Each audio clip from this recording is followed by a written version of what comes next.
إن الحمد لله نحمده ونستعينه ونستهديه ونستغفره ونؤمن به ونتوكل عليه ونعوذ بالله من شرور أنفسنا ومن سيئات أعمالنا من يهده الله فلا مضل له ومن يضلل فلا هادي له صلوات الله وسلامه عليه على نبينا المصطفى وعلى رسوله الكريم صلى الله عليه وسلم وعلى آله وصحبه ومن تبعه بإحسان إلى يوم الدين. اللهم فقهنا في الدين وعلمنا التأويل. اللهم إنا نسألك علما نافعا ونسألك رزقا طيبا وعملا متقبلا. ربنا زدنا علما ينفعنا، ربنا يسر ولا تعسر وتمم بالخير والحمد لله رب العالمين. Baik, muslimin dan muslimat rahmatullah. Alhamdulillah, hari ini kita akan masuk tajuk yang baru daripada kitab ini, iaitu fasal yang keempat akan menceritakan tentang misal al-muhlikat, 7 benda yang membinasakan yang kita telah pendahului sebelum ini, iaitu mata, telinga dan juga mulut. Dan kita masuk yang keempat, insyaAllah berkaitan tentang al-batn ataupun batnun itu iaitu perut.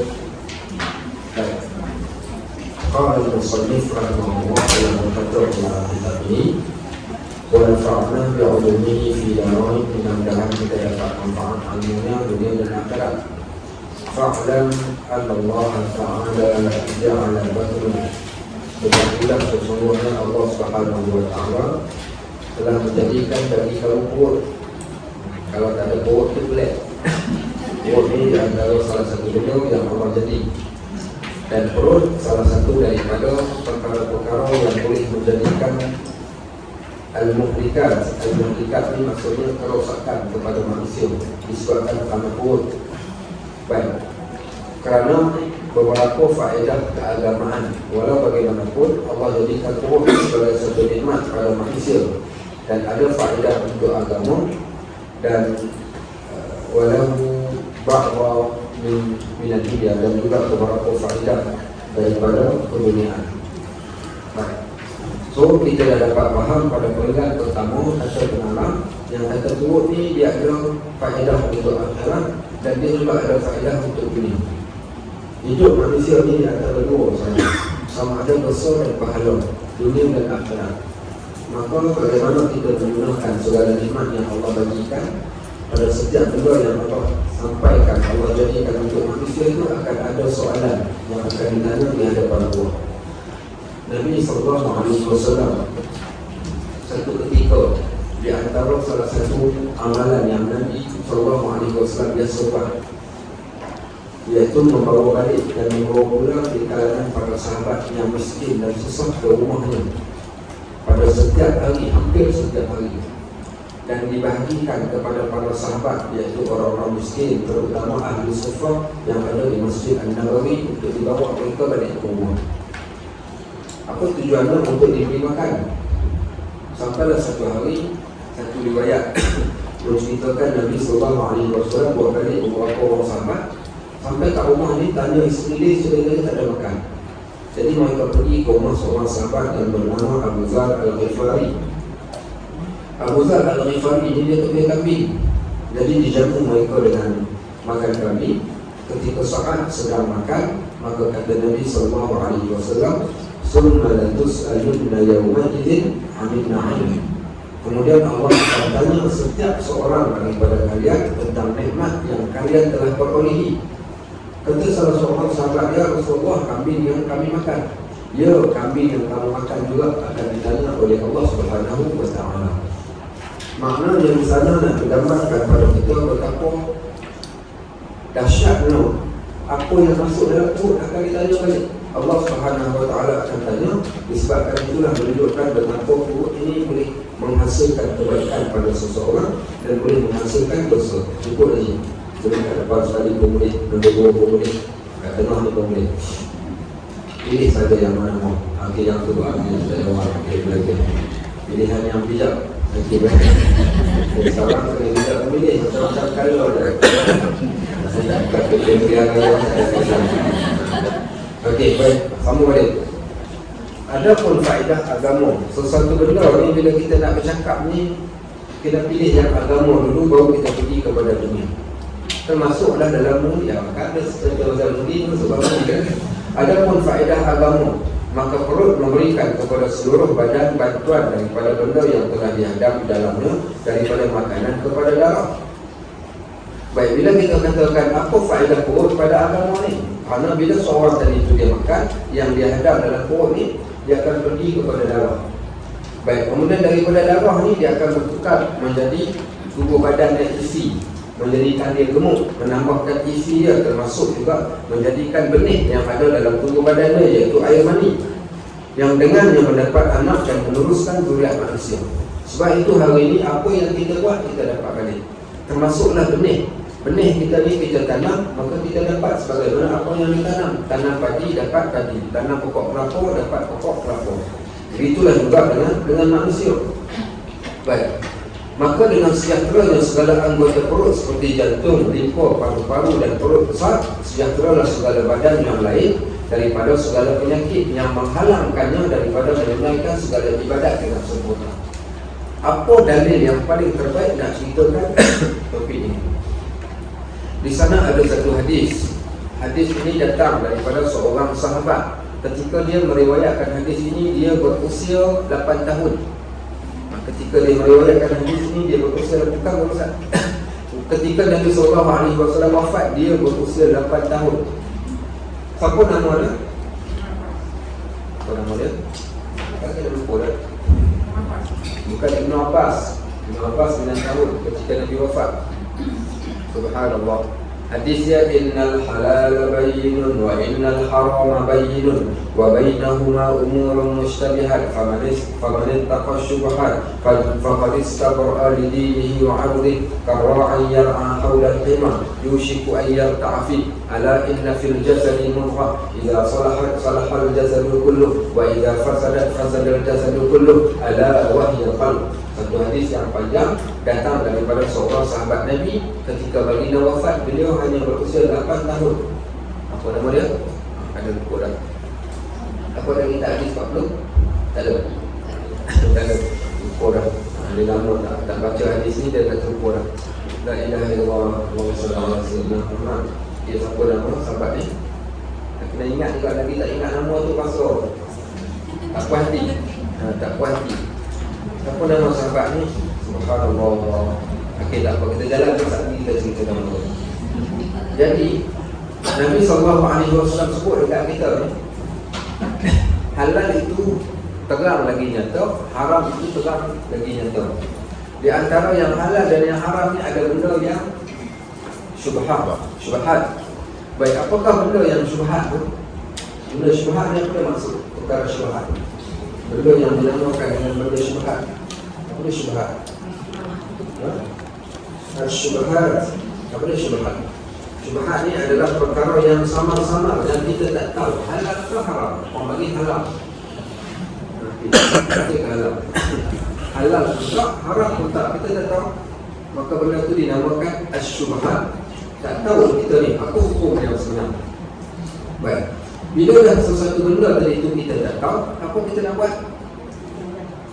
Apa stand kita bila satu benda tu kita tak tahu hukum dia? Halal pun kita tak tahu, haram pun kita tak tahu. Sebenarnya benda yang meragukan, yang sama-sama. Apa stand kita? Kenapa nak kena tinggalkan? Nabi SAW ajar dalam hadis ini, dia kata faman ittaqa syubhat faqad istabra li dinihi wa 'irdihi. Siapa yang jaga diri dia daripada syubhat ini, dia telah jaga agama dia dan maruah dia. Sebab itu penting ni. Orang yang jenis makan tak kira apa, masuk saja dalam perut, orang tu orang yang tak jaga agama. Begitulah juga dengan orang yang tak mempedulikan isu halal ke isu haram ke, dia tak jaga maruah dia. Main pedal saja semua benda. Halal tak apa, kalau Cina pun bukan dia letak babi pun, dia apa, Cina dia bukanlah dia masak makanan yang haram. Okey, tapi semua berbeza. Maka kata Nabi SAW, siapa yang nak jaga agama, siapa yang nak jaga maruah, dia mesti jaga apa yang dia masuk dalam perut dia. Baik, seumpama Karra'i yar'a haulal hima yushiku an yarta'a fi. So umpama seorang gembala kambing, dia menggembala kambing dia berdekatan dengan perigi. So apa dia buat?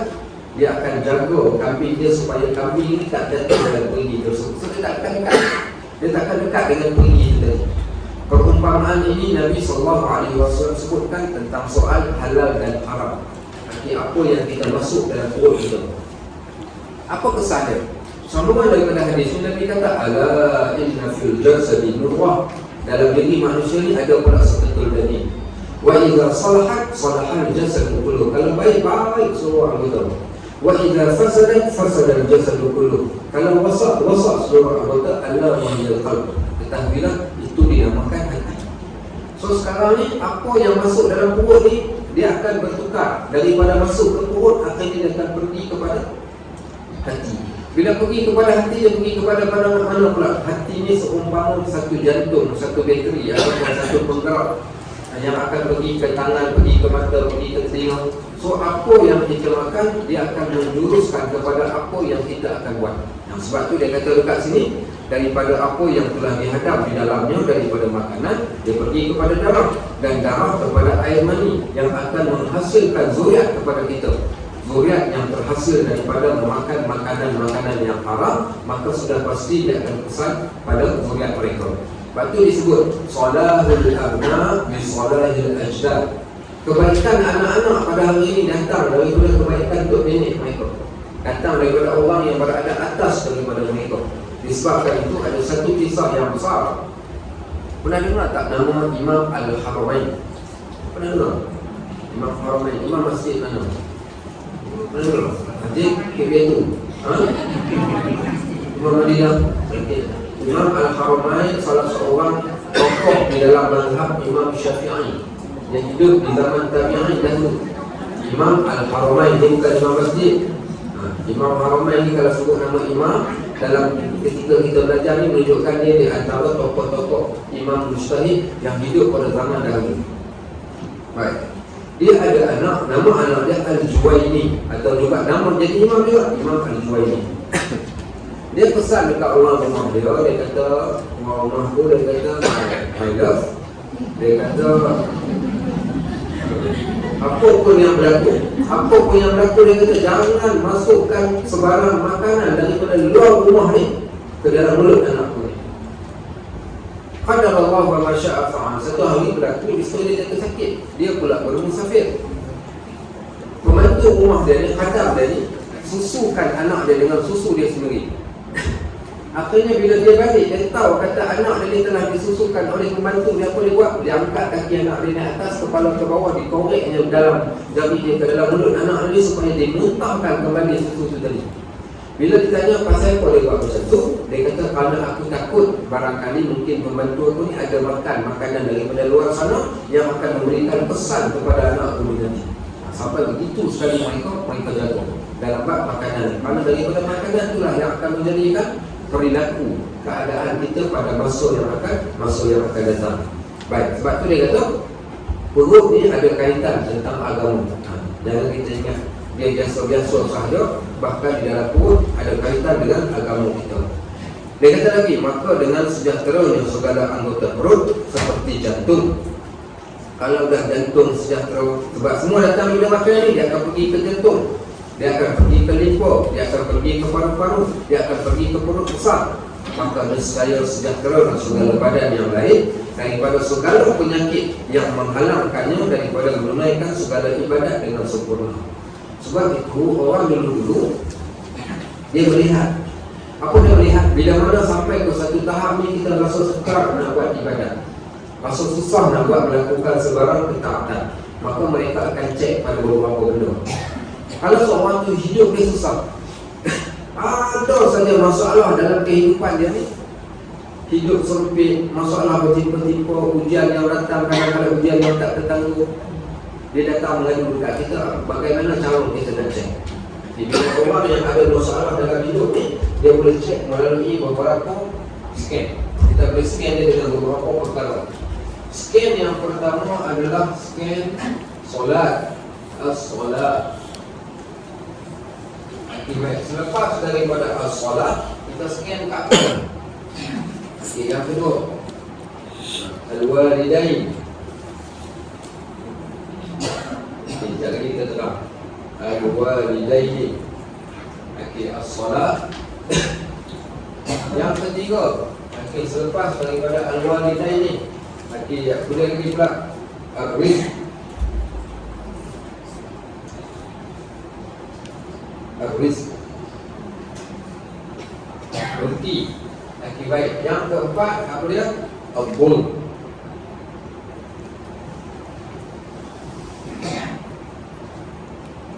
Al-dhulm, zalim. Okey, baik. Solat, ibu bapa, rezeki, zalim. Apa kaitan dengan apa yang kita nak sebut? Ni, okey, ni kalau sekiranya katakan kita ni doktor, ada orang datang bagi tahu kat kita, dia kata, ustaz, saya rasa ustaz pula ada doktor, ustaz mana? Dia kata, doktor, saya ada masalah kesihatan. Soalan pun tak tahu lah, rasa tak sedap badan lah. Rasa tak sedap badan. Okey, so doktor dia akan scan, dia akan cek, dia akan tanya beberapa soalan. Dengan soalan tersebutlah dia akan dapat tahu apa penyakit pasien yang datang jumpa dia. Sama lah juga kita dah dapat perkara akhirat ni. Bila ada orang datang mengadu tentang perihal keadaan diri dia ni, kita boleh scan dia melalui 4 perkara ni. Ni antara benda basic yang ada kaitan dengan topik yang kita nak bincangkan. Baik, yang pertama, kalau ada orang kata hidup dia susah, gaji berapa? RM5,000, tapi masih susah, tak cukup gaji. Rumah tangga berantakan, anak-anak ada masalah, terus ada masalah. So kita tanya dia, minta maaf, saya nak tanya satu soalan. Apa soalan dia? Soalan dia, macam mana tuan punya solat? Solat okey ke tak okey? Dia kata, insya-Allah. Dia kata, ustaz, alhamdulillah solat on time. Tak pernah ada masalah. Solat ni saya tak pernah tinggal solat, walau alhamdulillah. Baik. Kalau dia kata solat tu yang pertama dah okey, tapi kalau hari tak susah, tak payah tanya soalan 3 lagi. Kebiasaan orang susah disebabkan dia meninggalkan solat. Kerana janji daripada Allah, wa man a'rada an zikri fa inna lahu ma'isyatan dhanka. Siapa sahaja yang berpaling daripada aku, daripada peringatan aku, iaitu ingat pada aku dalam bentuk solat, aku jadikan hidup dia sempit. Wa nahsyuruhum yawmal qiyamah ja'ma, kami bangkitkan dia pada hari kiamat dalam keadaan mata tutup. So solat ni asbab menjadikan sempit dan lapang kehidupan seseorang. Selesai scan yang pertama. Dia kata solat okey. Solat dia kata okey, Ustaz, no problem. Okey, no problem. Okey, sekarang kita tanya soalan yang kedua. Punca manusia jadi susah yang kedua sebab apa? Hukum walidain, derhaka kepada kedua ibu bapa. Ada masalah dengan mak ayah, dia kata sofa tak ada masalah, memang saya jaga semua-semua, tak pernah tinggi kat rumah sini, kat sofa, tak pernah abaikan mereka. Okey. Tapi kalau dia tak ada masalah kat sini, tak payah tanya soalan kedua dan ketiga. Sebab ni apa yang akan kedua ibu bapa memang hidup dekat dunia tak akan jadi aman tentera, tak akan jadi tenang. Okay. Kalau dia kata okey, selesai, tak apa. Boleh tanya soalan nombor 3. Apa dia soalan nombor 3 pula? Macam mana engkau hasilkan rezeki yang kau dapat? Macam mana cara dia menghasilkan rezeki yang dia dapat ni? Dia kata rezeki apa maksud Ustaz? Ada tak masuk unsur-unsur yang syubhah ke, yang haram ke? Dia kata, entah Ustaz, tapi saya ni kadang makan suap juga kadang-kadang. Okey, baik. Tahu makan suap? Kadang-kadang makan juga duit orang meja. Kadang-kadang makan juga duit tu, kadang-kadang saya ambil juga benda ni. Baik, so menunjukkan di sana punca masalah hidup manusia dekat dunia lagi antaranya benda yang masuk dalam perut dia. Kullu syai'in nabata minal haram fannar aula bih. Setiap segala sesuatu benda yang datang daripada sumber yang haram, maka api neraka yang paling layak untuk dia. Bukan sekadar itu, bahkan dia akan efek pada seluruh ibadat dia yang lain disebabkan kerana rezeki ni tadi, benda yang dia masuk. Ya Ustaz, rezeki bukan semua baik-baik, dan rezeki dia macam tu. Baik, Allah disebut dalam kitab siapa yang belajar tauhid, akidah, dalam kitab Jawharatul Tauhid disebut wa rizqu 'inda qaumi ma. Rezeki tu apa rezeki? Apa makna rezeki? Tahu rezeki tu apa? Dia kita katakan rezeki tu apa rezeki? Macam mana awak? Okey. Rezeki. Apa dia? Pendapatan. Benda yang dapat daripada Allah tu di mana rezeki? Kesihatan rezeki. Okey. Minum. Makan minum rezeki. Okey. Okey, baik, ada lagi. Baik, contohnya dalam poket saya ni, wangi tadi. Baik. Okey, baik. Kalau ni katakan saya ada banyak nilai lagi. Adakah ni rezeki saya? Belum tentu. Belum tentu. Habis tu, kata semua yang kita dapat. Okey, so rezeki bukan yang kita miliki. Ramai orang salah faham. Dia ingat rezeki ni benda yang dia miliki. Berapa banyak benda yang kita miliki. Dan orang dia kata, Ustaz, saya ada lebih simpanan saya untuk hari tua. Tanya berapa dah umur haji? 68. Bila dah tuanya? Okey, baik. Dia tak tahu tu benda yang dia simpan tu kadang-kadang bukan jadi rezeki dia. Okey, kalau dia tinggalkan untuk anak-anak dan tiba-tiba apa berlaku selepas dia mati, anak-anak bergaduh disebabkan apa yang dia tinggal. Dalam kubur dia kata, kalau aku tahu macam ni awal-awal lagi aku dah wakafkan, aku dah sedekahkan, aku tak nak tinggal sikit pun sebab jadi fitnah pula kepada keluarga aku. So, apa makna rezeki? Ar-rizqu 'inda qaumi ma bihi tufiq. Rezeki itu adalah benda yang dimanfaatkan. Boleh manfaat, baru jadi rezeki. Beli nasi lemak, datang kat sini, nak makan sekejap lagi, lepas kelas. Okey, tiba-tiba letak kat belakang, kucing datang ambil. Maknanya bukan rezeki juga walaupun dah beli. Baik, duit yang ada kat dalam akaun kita ingatkan rezeki kita, belum tentu. Okey, belum tentu. Kadang-kadang jadi rezeki orang yang lain. Ada satu hari, bawa kereta. Ada orang kata, halo Cik. Ya. Ini kedai tayar. Oh ya, kedai tayar. Apa mau apa? Ini tayar sudah rosak dah, sudah botak dan mau tukar part-part. Dia tersalah dial nombor. Dia nak dial nombor owner kereta tapi dia tak dial nombor saya. Ini tayar part-part macam mana mau tukar kah? Tukar kasi tukar part-part. Tukar kereta saya pun dia salah call saja. Tapi dah dia tanya nak tukar ke tak? Saya kata tukar je lah part-part. Tak pasal kalau tu nak kena bayar duit tayar kita ni. Bukan. Itu yang kata bukan masuk rezeki ni, rezeki selagi mana dalam milikan dia tu belum lagi rezeki. Bila rezeki ni, bila dia mampu manfaatkan, barulah dia namakan rezeki. Baik. So, ar-rizq wa yarzuqullahu al-halal fa'lama wa yarzuqul makruh wal muharram. Allah boleh rezekikan kepada manusia dengan rezeki yang halal, rezeki yang haram, bahkan rezeki yang makruh pun dia boleh datang daripada Allah.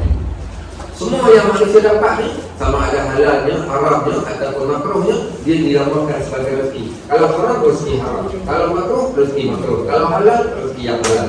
So, kalau rezeki tadi, rezeki datang daripada semua yang halal, halal. Yang haram, efek dia tu akan efek pada kehidupan kita kat dunia. Okey, saya ceritakan satu senario. Seorang orang kaya lah di Melaka ni. Kaya sungguh dia. 3 kali cubaan dia nak pergi haji. Walaupun dia ada duit, tapi tak dapat. Sampailah kali yang ketiga baru dia dapat. Macam mana dia boleh kali yang ketiga dia dapat? Sebesar awal lagi saya kata minta maaf kalau yang pertama ada masalah, yang kedua ada masalah, yang ketiga ni boleh tak saya nak minta tolong cek balik. Okey, cek balik daripada mana sumber yang dia dapat untuk nak haji. Haji ni tujuan nak menyucikan kita, dan Allah tak akan sucikan kita melalui benda yang sememangnya kotor. Okey, kalau tuan faham, okey tuan, jangan gunakan sembarang duit yang datang daripada yang haram ataupun daripada benda yang syubhat. Saya tak kata tuan ambil yang haram, tapi saya kata jangan gunakan duit yang macam tu. Okey, kemudian baru dapat pergi. Seorang hamba Allah pergi umrah 4 kali. Kali yang keempat baru dia dapat. Daripada berapa? Kali yang keempat tu seingat saya, kali yang ketiga. Orang pergi ke Jabal Rahmah ni, sampai ke Jabal Rahmah. Saya pun lepaskan jemaah saya pun duduk kat bas tengok siapa lagi tak turun, tengok dia duduk seorang dalam bas. Saya kata, puan tak turun ke? Dia kata tak turun lah, Ustaz dah datang 3 kali dah dia kata ke sini. Lepas tu saya pun jalan, dia kata Ustaz nak tanya sikit boleh? Kenapa saya dah datang 3 kali, 3 kali saya tak boleh buat umrah. Datang period, dia kata 3 kali datang. Period lah, demam sampai tak boleh bangun dan ada saja masalah. Saya kata Allahu'alam lah. Saya kata cuma satu, cuba balik cek balik daripada mana datang sumber yang kuat datang buat umrah ni. Apa yang sumber datang daripada sumber yang tidak halal, dan memang efek Allah tak terima. Inna Allaha tayyibun la yaqbalu illa tayyiban. Allah itu baik dan dia takkan terima sesuatu benda melainkan mesti datang daripada benda yang baik. So, kalau rezeki ni datang daripada sumber yang ada masalah, memang tak payah tanya soalan nombor 4, maka mungkin masalah dia datang daripada sini. Baik, tapi kalau 3 yang ni okey, tak ada masalah, boleh tanya soalan nombor 4. Apa soalan nombor 4? Dia kata, Ustaz, saya tak pernah makan rezeki yang halal. melainkan yang halal belaka. Saya tak pernah derhaka pada mak ayah, saya juga tak pernah tinggalkan solat. Baik, pernah tak buat aniaya kepada seseorang, buat zalim daripada seseorang? Maka menganiaya, menzalimi seseorang, terambil tanah orang dan sebagainya itu juga menjadi asbab Allah sempitkan kehidupan kita ketika ini. Cuma poin nak ceritakan dalam bab rezeki tadi, dia tetap ada kaitan dengan akhirat kita. Ada satu riwayat cerita Nabi Isa alaihi salam, dia boleh menghidupkan misalnya yang dah mati. Ada seorang lelaki yang telah dihidupkan, selepas mati dihidupkan, ditanya apa yang berlaku kepada dia. Dia ceritakan, aku telah diazab dengan satu tempoh masa yang lama hanya disebabkan oleh kerana satu kayu api. Ketika aku bawa kayu api ini nak pergi hantar dekat rumah orang, maka dia kata aku patahkan kayu yang paling kecil untuk mencungkil gigi. Satu kayu api yang kecil ni dia patahkan untuk nak cungkil gigi dia. Dia kata disebabkan kayu yang kecil itulah asbab aku ditahan dan diazab dalam satu tempoh masa yang amat lama kat dalam kubur. Macam manalah agaknya dalam orang yang kita katakan makan dalam satu tempoh masa yang lama. Sebab tu dalam bab ni, bab perut ni kena hati-hati. Kalau kita takut orang yang mati syahid pun takkan lepas kalau ada masalah berkaitan tentang benda ni. Baik, kita sambung balik. Ada pun faedah keduniaan. Apa faedah perut untuk dunia? Dia kata maka perut menyempurnakan kesedapan segala makanan. Baik, antaranya Allah jadikan seronoknya kalau boleh makan, duduk pagi-pagi, teringat pagi-pagi macam ni kalau kena nasi kerang. Baik, tengah hari pula ada orang buat sedapnya makan apa? Sebenarnya Makan nasi berani. Jadi kita minat nasi berani. Pergi dekat Madinah. Ni tuan-tuan pergi cari satu kedai makan. Nama kedai makan tu Ar-Romansi.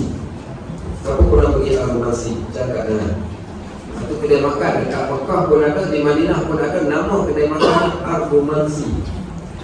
Pergi dekat Ar-Romansi, dia tulis siap-siap, kambing di kedai kami tidak menggunakan kambing import, melainkan kami gunakan kambing tempatan yang original, kemudiannya pula yang fresh.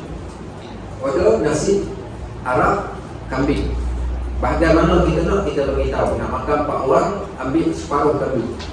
Harga 600 rial. Okay, separuh kambing. Okay, letak dalam tulang. Kemudiannya pula daging yang tarik keluar satu urat. Makan ni tak payah puas apa-apa dah.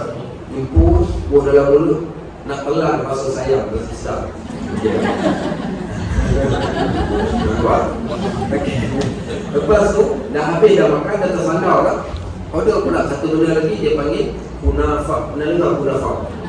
Kunafah ni warnanya kuning, dibakar di atas api, kat dalamnya ada kishkak dan juga dimasukkan cheese. Kalau tarik itu dia jadi panjang, kalau masuk dalam mulut tu sedap, dia tak ada cerita. Nak telan tu rasa sayang, selepas dia telan tu, ya Allah rasa sedapnya, tak pernah makan, sedap macam tu. Nampak dengan cerita pun dah seronok dah. Itu boleh makan lagi, itu dah kena kesedapan perut ni. Baik, orang cerita dekat kita, kan saya cerita saya makan chicken di Genang dulu kan. Ingat chicken di Genang? Tak ingat?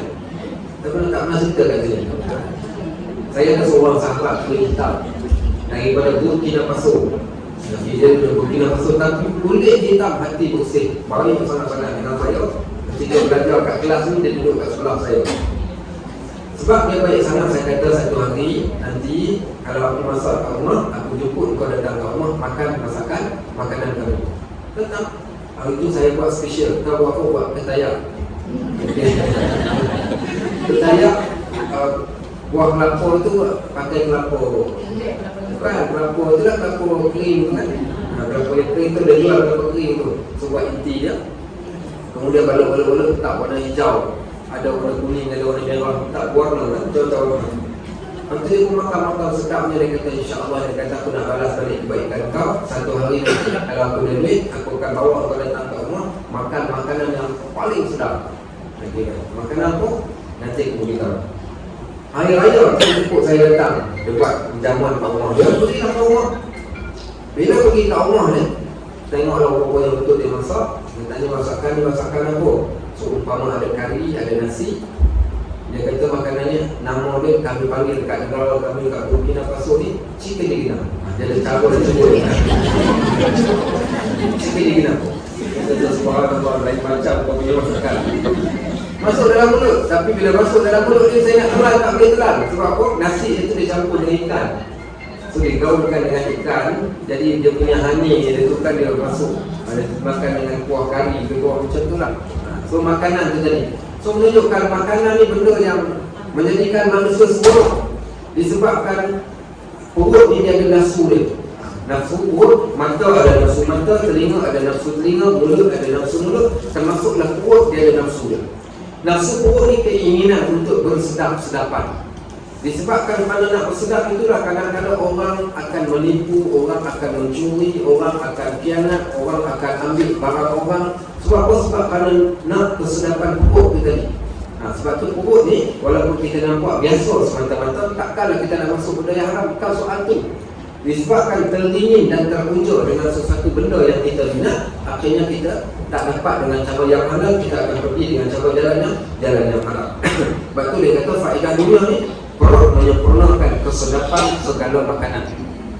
Kalau dah sampai satu tahap, ada orang dapat kanser. Antaranya kanser perut, yang kedua kanser usus, yang kedua kanser. Seorang sahabat saya ni kena kanser, dia tak boleh nak produce air dia tak ada. Bila air dia tak ada ni, dia tak makan, nak makan tak boleh. Rupanya air dia ni ada tujuan, dan tujuan dia digunakan untuk kesedapan makanan. Baik, contohlah, pernah makan tak dulu buah cermai? Tumbuk buah cermai, masukkan dalam jenis kering sikit ke, jenis burung sikit, buah gula sikit, buah garam sikit, hancur ambil sedu, buah dalam gula. Oh, dia telah ada rasa satu macam. Cerita pun dah terang betul ada air dia. Baik, itulah fungsi air dia tu tadi. Subhanallah, Allah jadikan air dia untuk merasai kesedapan makanan. Tanpa air dia tak akan dapat. Dia cerita kat saya, dia kata, so dia kena masukkan air dalam kongkong dia. Bila nak makan ni terpaksa masukkan pelicin, masukkan air. So setiap makanan yang masuk, dia kata, tengok dia tahu makanan tu, tapi masuk dalam mulut tak ada rasa langsung. Rasan ada benda masuk, tapi dia tak ada rasa. Sebab apa? Sebab air dia tadi tu. Lihat macam mana cara Allah jadikan pada kita manusia bukan keterujaan, keinginan, dan menunjukkan perut ni dia ada nafsu dia. Baik, dia kata lagi, faedah keduniaan berkaitan perut menyempurnakan juga minuman. Pernah minum minuman apa yang paling sedap? Minum apa? Pergi dekat Syria orang. Pergi dekat Syria ada satu minuman. Nama minuman ni mus wal halim, pisang campur susu. Dia masukkan pisang, tapi tak boleh pisang emas, saya cuba tak boleh. Pisang yang import yang panjang tu masukkan dalam blender, kemudian tuang susu kotak tu. Tuang susu kotak, di blendkan dia, masukkan ais kat dalam tu, memang sedap subhanallah. Dia bagi mus wal halim, susu dengan pisang. Apa lagi antaranya kalau di Syria, kalau kita ada video kat sini kita boleh buka, saya tunjuk dah. Tamar hindi ni air asam jawa yang dijual di Syria. Seorang lelaki dia bawa satu tekor macam tekor Alabin yang besar dan galas kat belakang. So dia jual air di tepi jalan ni, air asam jawa ketika musim panas. Saya pun pelik, kenapa air asam jawa dia sedap sangat. Kemudian air tut ni nama air dia tu blackberry. Air blackberry itu dia buat air sangat macam ABC itu, kemudian dihancurkan blackberry itu, kemudian dituangkan jus air itu tadi. Memang di antara makanan ataupun minuman yang sedap. Sebab itu kita katakan minuman juga termasuk di antara benda yang menyedapkan perut. Sehingga hari ini ada orang yang ketagihan minuman yang tertentu. Kaki kopi, cari kopi, yang teh, cari teh, yang arak, cari arak. Kenapa? Kerana nafsu perut yang teringinkan minuman-minuman yang kita sebutkan tadi. Baik, termasuk juga faedah keduniaan ini, perut ini akan menyempurnakan jimat. Apa yang dimakan oleh manusia ni, dia akan ada kesan pada nafsu syahwat dia.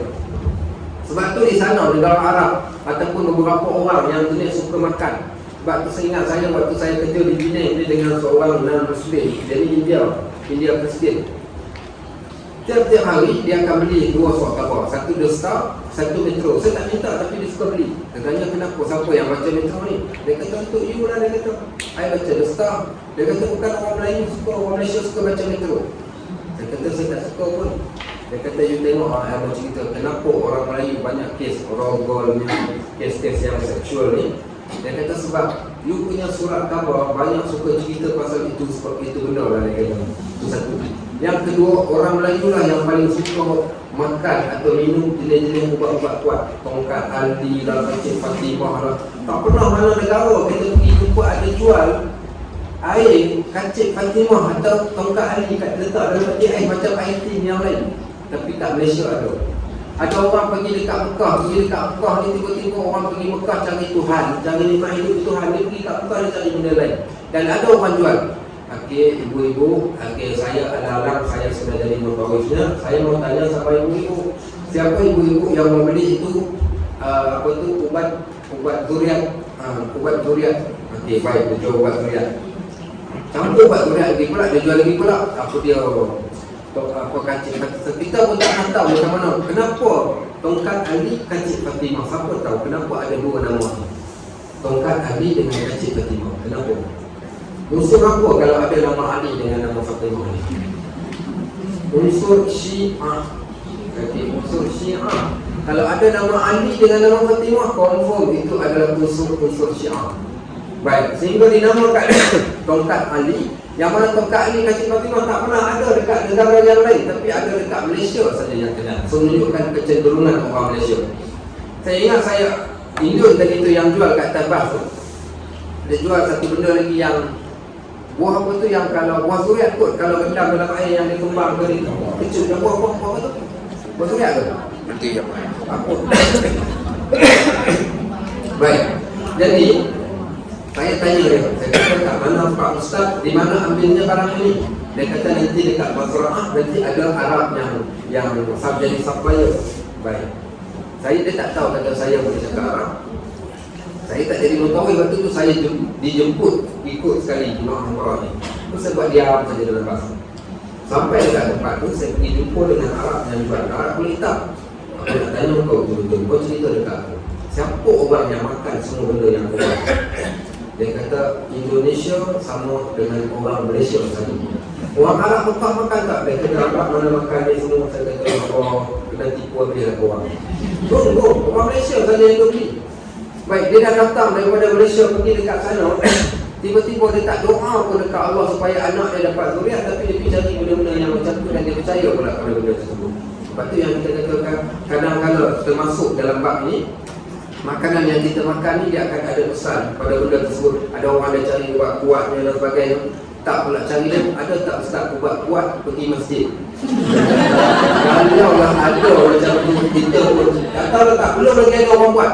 Kalau dia kata, siapa yang minum tongkat Ali, insya-Allah tambah tenaga untuk pergi ke masjid selalu, takkan malas. Kita pun nak beli juga. Tapi masalahnya tak, apa guna pergi kat kedai tak minum tongkat Ali, tapi masjid tak pergi, badan gagah perkasa tapi tak datang majlis amin. Kita kata tak ada manfaat sedikit pun. Sebab tu dia kata banyak makan akan menghasilkan banyak muswanah dan banyak jima. Disebabkan apa? Makanan yang mereka makan itu tadi. Baik. Kerana ketiga-tiga itu adalah pada ketika perut itu sihat. Jadi bila perut sihat, maka dia makan, dia minum, kemudian yang pula dia jima. Jadilah mereka sebagaimana apa? Allah Subhanahu wa taala sebut di dalam Al-Quran, yatamatta'una wa ya'kulun. Ada ayat yang lain, wa ya'kuluna wa yashrabun. Mereka itu berseronok makan dan minum kal an'am, seumpama binatang ternak. Jadilah mereka seumpama binatang ternak yang hanya memikirkan tentang makan, minum, jima. Punca sebab apa? Sebab perut dia masih dalam keadaan yang sihat, maka dia tak pedulikan langsung tentang halal dan haram. Baik, maka faedah kurniaan ini bukanlah maksud semuanya boleh jadi haram, tidak. Tetapi disebabkan kerana makanan dan minuman ini, dia akan menyempurnakan kesedapan. So tak salah sekali-sekala kita nak makan benda yang sedap, tak ada masalah pun. Tetapi kalau sampai ke tahap yang melampau. Baik, dan kita mensyukuri nikmat perut ni adalah memeliharanya daripada makanan yang haram dan yang syubhat.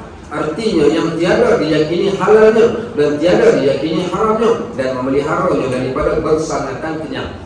Nabi SAW pernah kenyang tak? Tak. Pernah ke tak pernah? Pernah kenyang. Tetapi dalam lingkungan lebih kurang Aisyah kata tak pernah kenyang 2 hari berturut-turut. Maksudnya tiap-tiap kali makan kenyang tak? Melainkan dia akan kenyang bila ketika mana dijemput.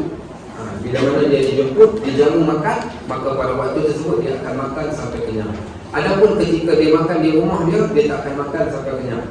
Baik, bila makanan itu jadi sedap? Bila sesuatu makanan itu jadi sedap? Sedap dimakan ni ketika suapan yang pertama sedap tak sedap, suapan ketiga sedap lagi, suapan yang ketiga sedap lagi. Waktu dah buka tali pinggang dah tersandar sedap lagi ke tak? Waktu dah tak sedap lagi.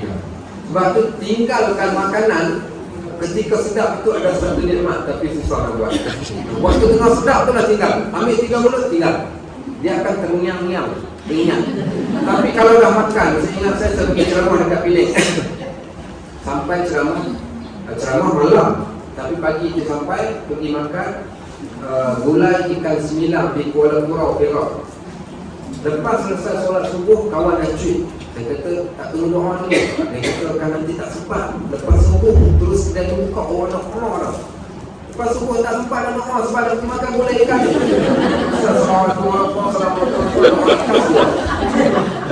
Keluar daripada masjid pagi tutup, pergi ke tempat tersebut lebih kurang 15 minit. Sampai tu kami ingat kami orang pertama dah ada dah geng Pak Haji penuh dah kat meja ni. Sampai kena berdiri tak tunggu orang datang buat meja baru. Apa ada buka periuk sofa tu, gulai ikan semilang, gulai ikan jenap, gulai ikan pari, semua gulai. Dan dia orang makan dengan nasi tiap-tiap pagi. Penuh orang macam tu. Jadi kita makan subhanallah, makan penuh orang makan pagi-pagi, makan sedap. 1 pinggan, tambah lagi 2 pinggan, kemudian dah tersalam. Tanya nak lagi lah makan pagi, dah cukup dah ni. Tak teringin lagi dah sebab dah kenyang. Tengah hari pula sampai. Tengah hari, dia orang bawa pula pergi mana dekat Din Maju. Apa ada satu kedai nasi kandar kampung Melayu dekat Penang. Satu nasi kandar yang dia cara dia kuah tu dia main cedok. Terbang kuah sampai kuah ni melimpah-limpah penuh sekuah kat atas tu. Dia makan kat situ. Kari lagi. Malam tu ceramah. Lepas tu makan lagi nasi kandar lagi. Kari juga. Pagi besok kuliah subuh pula. Makan kari lagi. Lepas tu tanya nak makan lagi tak nasi kandar. Okay, sebab apa bila dah banyak sampai ke satu tahap kita dah tahu. Sebab tu dia kata kalau siapa yang nak kekalkan kesedapan sesuatu benda, jangan makan secara berlebihan. Ambil berhenti ketika tengah sedap. Yang tu baru dia sedap. Kalau berhenti ketika tengah kenyang, dah kenyang dah, waktu tu dah hilang dia punya kesedapannya. Bukan? Baik, so dia kata mensyukuri nikmat perut, pelihara dia daripada makanan yang haram. Jangan sama sekali pun masuk dalam perut kita ni benda yang haram dan yang syubhat yang kita tak tahu sama ada dia halal ataupun haram, dan memeliharanya daripada bersangatan kenyang. Kerana akibat daripada kenyang tadi menjadikan kita akan sukar dan berat untuk melakukan ibadah. Baik, sebab tu bulan Ramadan, waktu kita dah kenyang sangat-sangat, dia akan jadi tak lalap sampai dah macam nak bangun pun tak lalap bukan. Sampai ketak dah perut ni. Baik, so tujuan memelihara perut dari yang haram dan syubhat. Apa tujuan kita nak pelihara perut kita ni daripada yang haram dan syubhat? Qala al-musannif, kata pengarang, maka engkau hendaklah bersungguh-sungguh pada memeliharakan perut daripada yang haram dan syubhat kerana 3 benda. Pasal apa nak kena jaga perut? Dia kata sebab 3 perkara kita nak kena jaga. Perkara yang pertama, kerana takut seksaan daripada api neraka. So, maknanya tak boleh makan? Tak, makan, tapi make sure kita pandai pilih benda apa nak makan.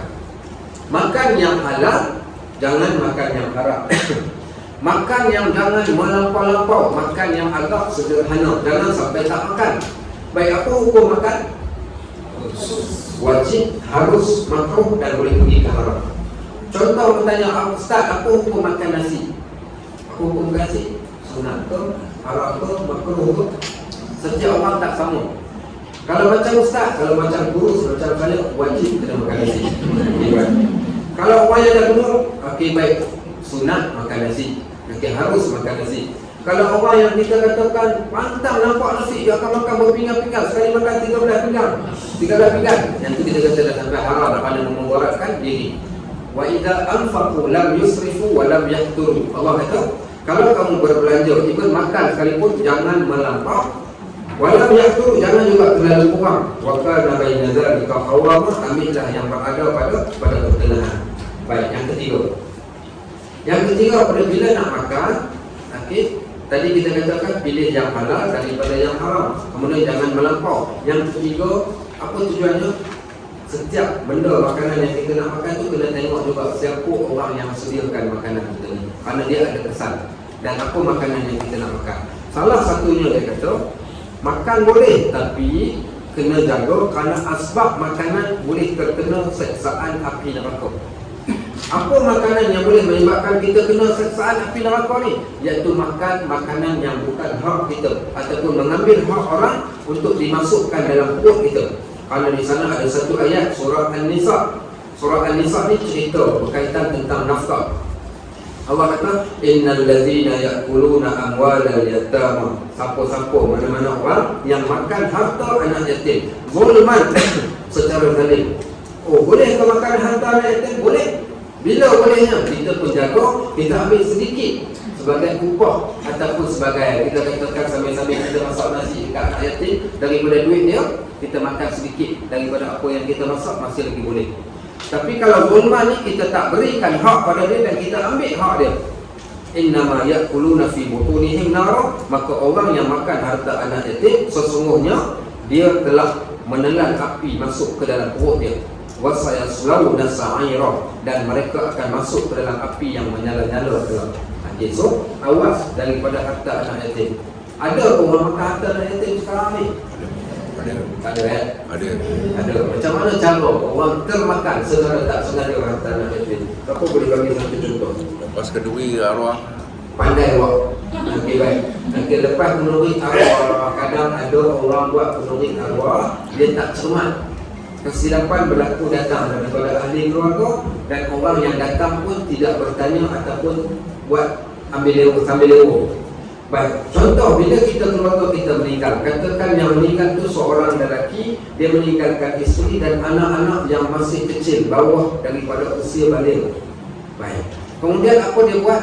Kita pun datang dekat dia, imam datang kata, macam mana nak buat penuri tahlil ke tak? Kata dia, ikut imam lah. Dia kata kalau nak ikutnya kita buat dah 3 hari. Duit ada ke tak ada? Ada lah. Dia kata apa namanya, si mati arwah tinggal, ada dah duit sikit, ada lebih kurang lah 5-6 ribu lah. Akhirnya dia kata tak payah buat semua, buat sikit-sikit. Dalam malam pertama kita buat putih canai 500. Akhir malam kedua kita buat baju semua 1000. Malam ketiga baru kita buat nasi. Nasi itu 1,500. Kos keseluruhan semua lebih kurang sekitar 2,000 lah. Akhir baik 2,000. So akhirnya dia ambil duit harta warisan peninggalan si mati tadi, digunakan untuk buat kelabui nak jamu orang tu. Sedangkan duit adalah hak kepunyaan anak-anak dia yang masih hidup pada waktu tersebut. Maka tak pasal-pasal kita dah termakan harta anak yatim segala tak sedar. Baik, kalau tak sedar tak apalah. Mohon ampun pada Allah, boleh selesai. Tapi bagaimana kalau yang lebih dahsyat, kalau orang yang terang-terang dia memakan harta anak yatim? Contoh, kita katakan hari ini ramai orang yang skema agama. Tahu skema agama? Dia buat bina sekolah anak yatim. Okey, kemudian dia edarkan tabung bantuan untuk anak yatim, sumbangan anak yatim. Dia ambil pula sumbangan tadi tu, dia gunakan untuk tukar kereta dia, dia besarkan rumah dia, dia berikan sedikit pada anak yatim, kemudian yang banyaknya dia makan dekat dia. Itu pun sama. Orang yang mengambil hak anak yatim itu tadi.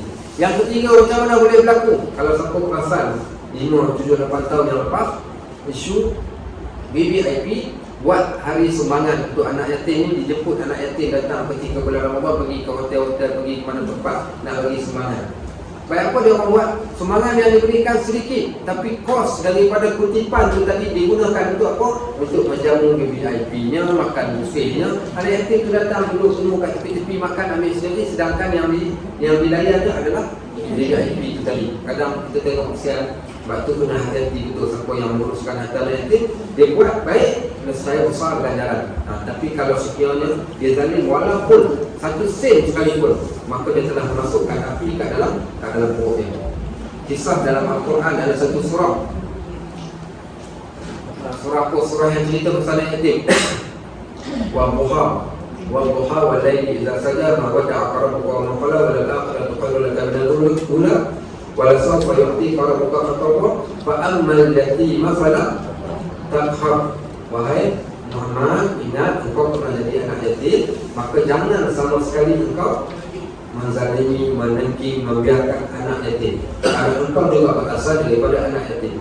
Ayat yang lain ada satu lagi surah Al-Ma'un. Surah Al-Ma'un juga cerita orang yang tidak menunaikan hak anak yatim. Apa Allah kata? Ar-ra'aita alladhi yukazzibu bid-din fadzalika alladhi yad'ul yatim. Ayat itu turun cerita tentang bagaimana Abu Jahal dia bela anak yatim datang minta harta dia orang, dia kejarkan anak yatim dan diketuknya dengan tongkatnya dia. Allah turunkan ayat tersebut. Baik, ada lagi ayat yang lain. Apa dia ayat yang lain? Sekejap, kalau buka sekejap, apa yang semua buka? Ya. Buka sekejap. Oh, okey, sorry uncle. Sorry ya. Okey, sekarang kita buat. Apa nama kereta?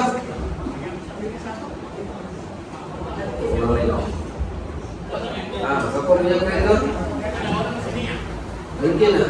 Apa nama?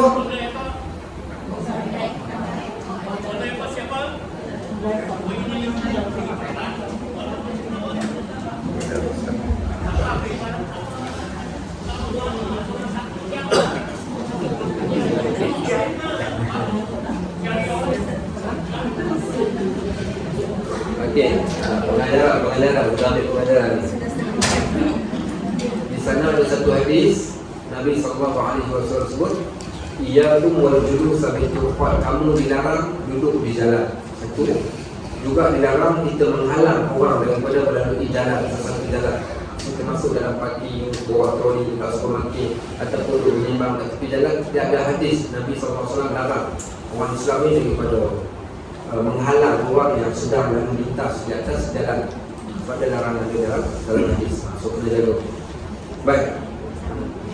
Apa dia tadi kita cerita tadi? Anak yatim. So surah Al-Ma'un. Surah Al-Ma'un juga menceritakan berkaitan tentang anak yatim. So menunjukkan di antaranya supaya kita tak terjebak kerana takut daripada siksaan api neraka. Salah satunya memakan harta anak yatim, asbab diseksa daripada api neraka. Bukan sekadar harta anak yatim saja, bahkan harta yang lain, antaranya rasuah ar-rashi wal murtashi finnar, pemberi rasuah dan penerima rasuah duduk di dalam neraka. Okey, baik. Dan sabda Nabi SAW, la yadkhulul jannah lahmun nabata min suhtin, tak akan masuk syurga mana-mana daging yang tumbuh daripada makanan yang haram. Baik, wa kullu lahmin nabata min suhtin, setiap daging yang tumbuh daripada benda yang haram, kanatin naru aula bih, maka sesungguhnya api neraka lah yang paling aula, paling utama untuk daging tersebut. Baik, juga sabda di sana, kullu lahmin nabata min suhtin fa naru aula bih, samalah sebagaimana yang di atas. Dan juga famanit taqasyubahat faqad istabra'a lidinihi wa 'ardih, siapa yang memelihara dirinya daripada benda yang syubhat, sesungguhnya dia membersihkan bagi agama dan kehormatan bagi dirinya. Baik, maka itu yang pertama, awas daripada makan yang haram, kerana takut diazab oleh satu siksaan yang besar ketika mereka berada di akhirat kelak. Baik. Okey. Yang kedua, dia kata kenapa tak boleh makan yang haram ni? Kerana memakan makanan yang haram dan yang syubhat itu tiada diberi petunjuk kepadanya pada berbuat ibadat. Kesan dia adalah kesan pada ibadat, sebagaimana yang kita sebut tadi. Bila mana kita rasa berat untuk nak melakukan ibadat, cek tengok apa makanan yang kita makan. Kerana taat patut bagi yang mengerjakan ibadat itu, melainkan yang suci daripada segala kekotoran. Mana mungkin seorang nak beribadat dalam keadaan dia makan benda yang haram. Sama ada kotoran yang boleh dilihat seperti najis, atau kotoran yang tiada dapat dilihat seperti hadas kecil, hadas besar, dan seperti memakan yang haram. Sebab tu di sana hukum seorang lelaki solat dengan mengambil air yang dicuri untuk ambil wudu, tak sah solatnya. Sama juga dengan hukum orang yang memakai pakaian yang haram, ketika mana dia solat maka tidak sah juga solat dia. Maka begitulah juga nisbahnya kepada orang yang makan makanan yang haram.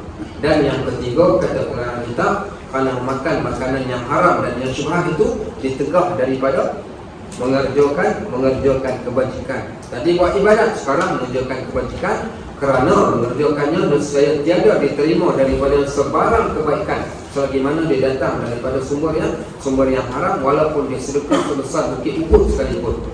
Contoh, kam min sha'imin wa laysa lahu min siyamihi illa dhama' wa kam min qa'imin laysa lahu min qiyamihi illa sahru. Berapa ramai orang yang berpuasa yang tiada baginya daripada puasanya itu melainkan dahaga, Allah tak terima. Dan berapa ramai orang yang bersolat malam yang tiada baginya solat itu melainkan dapat hanya berjaga saja, tak dapat untuk apa. Apa punca? Tak pelik pun mungkin datang daripada sumber yang haram. Baik, juga di sana la yaqbalullahu salatan mri'in fi jawfihi haram. Allah tak akan terima solat seorang yang ada di dalam perutnya adalah benda-benda yang haram. Habis itu Ustaz, macam mana nak mengatasi kalau benda itu dah pernah berlaku? Apa nak buat?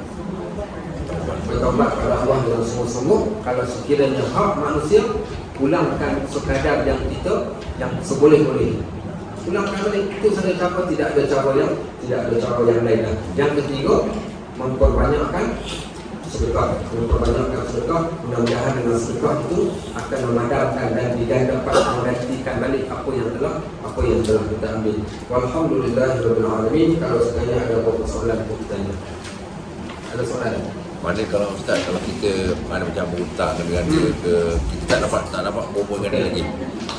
Baik. Di sana ada beberapa amalan yang menjadi pembasmi dosa-dosa itu. Baik. Tetapi bila dosa itu berkaitan dengan manusia, maka tidak dapat tidak. Yang pertama disebut dia sebagai istihlal. Apa dia istihlal? Minta halal. Okey, minta halal. Yang pertama minta halal. Yang kedua, pulangkan ataupun bayar ganti rugi. Pulangkan ataupun bayar balik pada orang yang kita mungkin pernah ambil. Baik, yang ketiga, of course, saya katakan taubat yang sungguh-sungguh.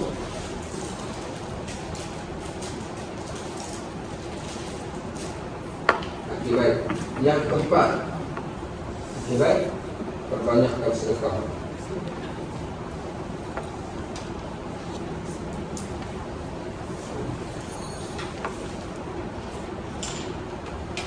Kenapa banyakkan sedekah? Dan Allah Subhanahu Wa Taala jadikan sedekah itu di antara pembasmi dosa yang kita tak tahu. Okey, baik. Istihlal ni kalau tahu, pulangkan bayarkan ni kalau tahu. Okey, baik. Taubat dan semua yang tahu dan tak tahu. Adapun membanyakkan sedekah ni kerana kadang-kadang kita tak tahu di sana kalau ada harta-harta. Contoh, kita pernah bekerja dulu 8 pagi 4 petang. Masuk kerja pukul 9, 1 jam dah culas. Waktu masuk kerja tak buat kerja, kadang menyemang-menyemang pukul 11 baru buat kerja. Patutnya keluar pukul 1, pukul 12.30 dah keluar. Kadang-kadang guna internet dekat office, kita buat jualan online, kita jual itu, jual ini, kita gunakan perlengkapan office. Okey, baik. Semua benda tu, siapa berani mengatakan benda tu adalah halal? Walaupun bos kita kata, bos saya okey je. Betul, bos kita okey. Tapi soal kejujuran kita dan amanah kita. So, sebab tu di dalam harta benda yang kita dapat tu perlu dibersihkan. Dibersihkan dengan dua cara yang wajib dan juga cara yang sunat. Cara yang wajib ni adalah pada zakatkan. Okey, cara yang sunat ini adalah dalam bentuk sedekahkan. Sebab innamas sadaqat, sesungguhnya sedekah itu tudfi'ul khataya, dia akan memadamkan dosa. Tudfi'ul khataya kama yudfi'ul ma'un nar, seumpama air yang memadamkan di atas api. Juga az-zakatul lughatan at-tathhir wan nama'. Makna zakat dari segi bahasa ni adalah at-tathhir, menyucikan dan menyuburkan. So kita nak bersihkan harta kita, laki-laki harta ni adalah dengan cara banyakkan sedekah dan juga zakat. Kalau orang tanya kenapa zakat tidak boleh diberikan kepada masjid, maka jawapannya kerana zakat itu adalah daki.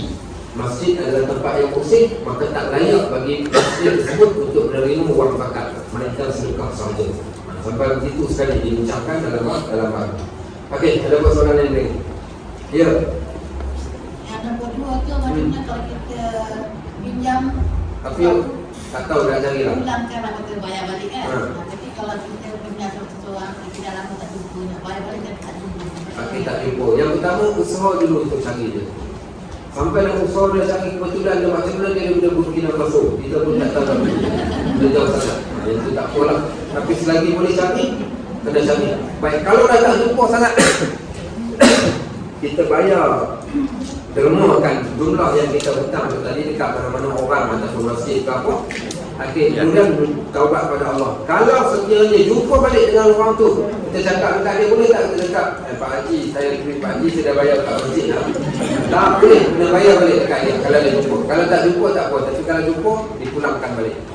Cara yang ketiga, yang seterusnya, cara nak pulangkan bayar yang satu cara yang boleh kita buat. Ada orang hutang dengan saya.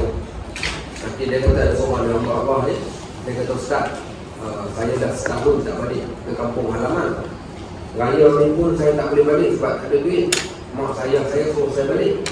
Jadi saya pun tak sampai hati dan nak menghamparkan sebab lama sangat tak balik. Boleh tak saya nak pinjam duit Ustaz 1,000 untuk saya nak balik kampung raya? Saya kata okeylah. Tapi bila nak bayar, dia kata lepas sebulan dia tak bayar.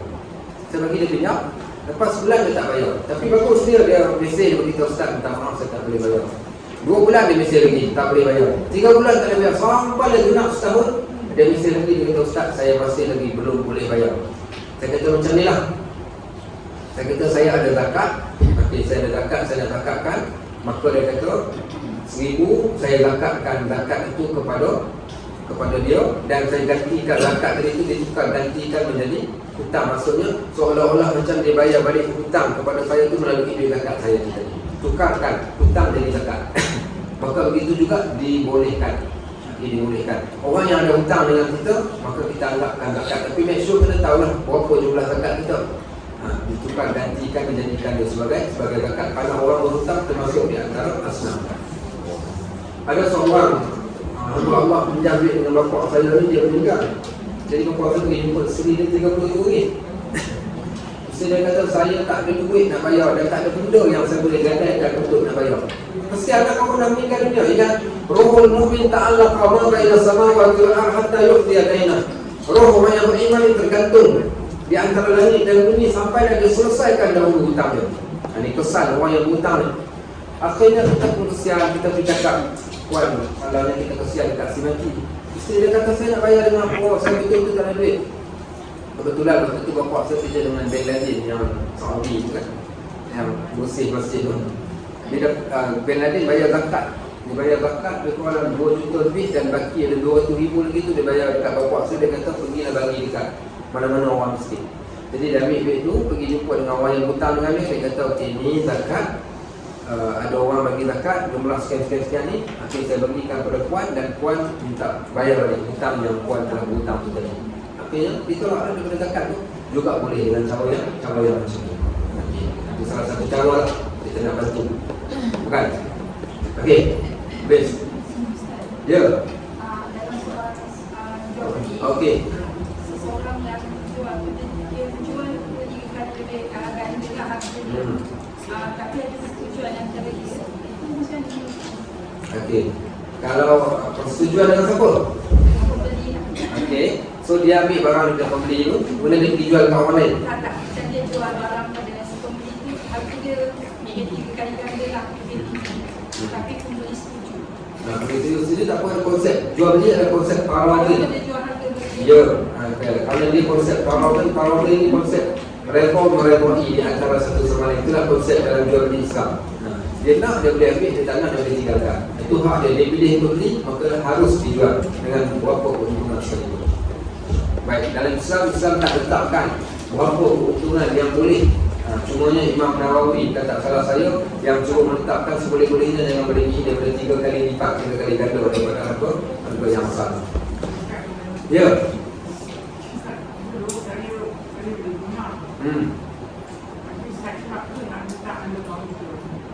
Betul tak? Okey. Oh. Kalau ada rumah dah pakai tidur juga. Okey. Kenapa nak kena beli rumah kena bagi duit buang tu? Oh, sebab ramai orang. Okey. Oh, so kalau nak cepat, okey, macam tu cara dia. Dia sama juga yang tu masuk dalam bab rasuah. So rasuah. Yang tu minta ampun Allah je. Sebab macam mana benda tu kita jahil betul kan? Ya.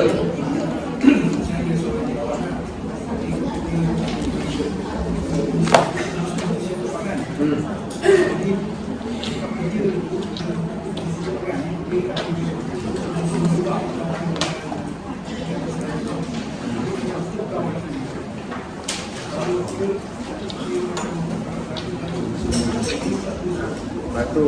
Yang itu pun sama juga. Sebab kita beritahu kita berkawan dengan orang yang bekerja di satu tempat yang haram. So kemudian kita berjumpa dengan dia belanja dengan kita. Baik, ketika dia belanja tu kalau kita tahu daripada hasil yang haram, berarti kita sebut wajib bagi kita tolak. Tapi kalau kita tak tahu, maka harus bagi kita untuk nak makan. Tapi untuk berhati-hati, elakkan. Sebab itu di sana Nabi SAW pernah datang mendarai semua rumah sahabat. Nabi kata, sebaik-baik makanan adalah dimakan oleh orang yang bertakwa, dan sebaik-baik tetamu ada tetamu yang bertakwa juga yang datang ke rumah kita. Ini kan juga dalam bab berkawan tu. Sebab kita takut kita buat kadang nak makan benda yang macam kan. Tapi janganlah minta maaf, aku tak boleh makan bengkok sebab kau tukang. Jadi kan Terus kawan tu putus kawan tu. Cuma nasihatkan tentang sahabat-sahabat kita yang di luar sana yang kadang-kadang terpaksa bekerja. Awak tanya isu kerja dekat 7E. Apa hukum dia? Okay, so kita kata kalau tak ada kerja yang lain, maka dia itu yang dia dapat, dia boleh kerja dalam keadaan dia mesti kena meminta berfikir ataupun berusaha untuk dapatkan satu pekerjaan yang lain pada masa yang akan datang. Tak boleh dia nak kerja kat sini secara terus-menerus. Ya. Nak menguruskan idea, ada tak panduan untuk proses itu lagi? PKS. Mungkin anak idea, kita anak idea. dari anak idea. Okey. Hak yang kita boleh, yang kita nak untuk gunakan untuk pengurusan. Dia tidak diletakkan. Itu atas kebijaksanaan kita lah. Kita nak ambil sampai boleh-boleh itu rasa dia tak lah misalnya. Ambil untuk kegunaan, contohnya minyak motor, minyak kereta, duit kos api air, kita letakkan kos penjagaan, kita jaga oleh orang upah yang setipan. Okey. Baik, ya. Mana dulu, kanan dulu, kiri dulu. Ya. Kalau macam mana kalau seorang tukang, dia bukan orang yang bukan Islam, tapi dia tak jumpa. Okey, sama juga dengan kes tadi, tak kira sama ada bukan Islam ke, Islam ke, ada dulu saya nak sila orang pemakan tanya soalan. Ustaz, anak saya hutang apa nama itu pelajaran PTPN. Kena bayar ke tak Ustaz? Tak. Saya kata kenapa tanya macam tu? Dia kata sebab saya pemakan tak ke kau pemakan. Kalau kau pemakan tu saya bayar. Sama juga dengan isu ni, sama ada hutang tadi dengan orang Islam atau bukan Islam, tak wajib dibayar. Okey, ya. Apa tu? Oh, kalau kita dah minta halal, kita minta halal dan dia halalkan, tak perlu untuk dipulangkan. Melainkan dia katakan aku boleh halalkan, melainkan kau pulangkan, waktu tersebut pun usahakan untuk pulangkan. Sebab tu istilahnya adalah satu okey, last sekali. Habis sekali ni, semua benda dia tak sempat. Okey, semua benda dia tak sempat termasuk taubat, tapi dia tak boleh pulangkan. Okey, tak boleh minta halal, tak boleh pulangkan. Kebanyakan sultan mungkin tak buat juga, dia hanya buat taubat. Adakah selesai kes dia? Tak selesai kes dia. Besok di akhirat apa akan berlaku? Di akhirat kelak akan diambil kebaikan dia dan ditransferkan kepada orang yang dia hutangkan itu tadi. Baik, kalau dia tak ada kebaikan, diambil pula dosa orang itu akan ditempelkan pula kepada orang tadi. Itulah keadaan dia, bagaimana keadilan yang Allah akan lakukan ketika berada di akhirat kelak. Baik, wallahu a'lam bishawab. Subhanallah wa bihamdihi, asyhadu an la ilaha illa anta, astaghfiruka wa atubu ilaik. Wassallallahu ala sayyidina Muhammad wa ala alihi wa sahbihi wasallam. Alhamdulillah.